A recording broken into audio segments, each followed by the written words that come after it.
안녕하세요. 이번 영상에서는 박범계 의원에 대해 알아보겠습니다. 판사에서 법무부 장관까지 변화를 이끌어낸 사법개혁의 주역, 더불어민주당의 핵심 정치인으로 친노 친문의 대표적 인물. 오늘은 박범계 의원의 굴곡진 정치 여정을 살펴봅니다. 1. 어려운 환경에서 성장한 소년. 1963년 4월 27일 충청북도 영동군 심천면에서 태어난 박범계는 어머니의 고향인 충청도 옥천에서 자랐고 서울로 상경해 봉천동에서 어려운 환경 속에서 성장합니다. 그의 아버지는 중학교 2학년 때 가출하며 그 후 돌아오지 않았고 박 의원은 이를 자서전에서 고백하며 불우한 가정환경 속에서도 반항과 방황의 시기를 거쳤다고 밝혔습니다. 판사에서 정치인으로 박범계는 1985년 연세대학교 법학과에 입학하고 1991년 사법시험에 합격하여 판사로 임용됩니다. 사법연수생 시절 그는 당시 노무현을 존경하며 그와 깊은 인연을 맺게 됩니다. 진보적인 판사들이 모인 우리법연구회의 회원으로 활동하며 법원의 권위주의적 분위기에 불만을 품고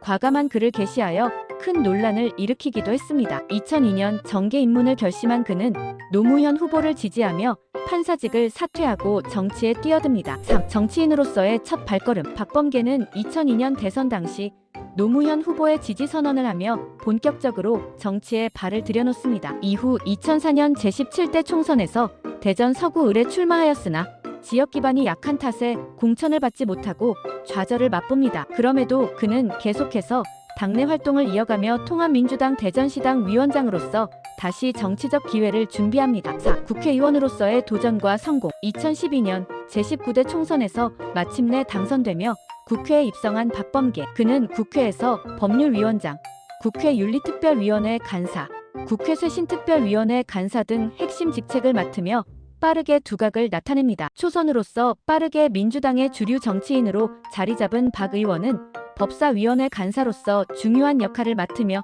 법조계와 정치계를 잇는 다리 역할을 합니다. 재선과 중진 정치인으로 자리매김. 2016년 제20대 총선에서는 새누리당 이재선 후보와의 경쟁에서 큰 차이로 승리하며 재선에 성공합니다. 이후 박범계는 사법개혁과 검찰개혁을 주제로 활발히 활동하며 윤석열 검찰총장과의 갈등을 고조시킨 인물로도 잘 알려져 있습니다. 6. 법무부 장관 임명과 논란. 2020년 12월 추미애 법무부 장관의 후임으로 법무부 장관에 내정된 박범계는 2021년 1월 27일 문재인 대통령의 임명에 따라 법무부 장관직을 맡게 됩니다. 검찰과의 관계를 재조정하면서 검찰개혁을 지속적으로 추진했으나 일부 검찰 내에서는 정치적 관여가 문제시되며 논란이 일었습니다. 특히 윤석열 검찰총장과의 인사 문제와 관련하여 협의 부족 및 검찰개혁 추진을 둘러싸고 갈등을 빚은 바 있습니다. 7. 21대 총선과 삼선 의원으로의 진입. 2020년 제21대 총선에서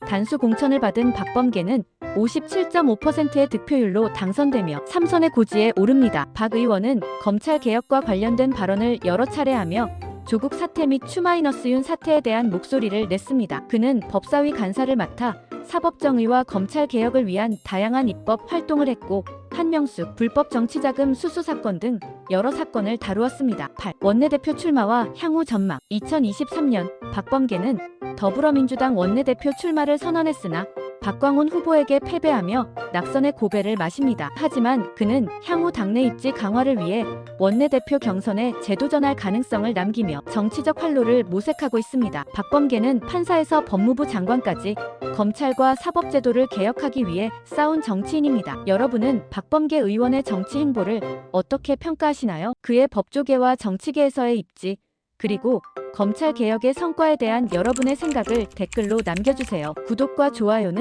넥스트온 뉴스에 큰 힘이 됩니다.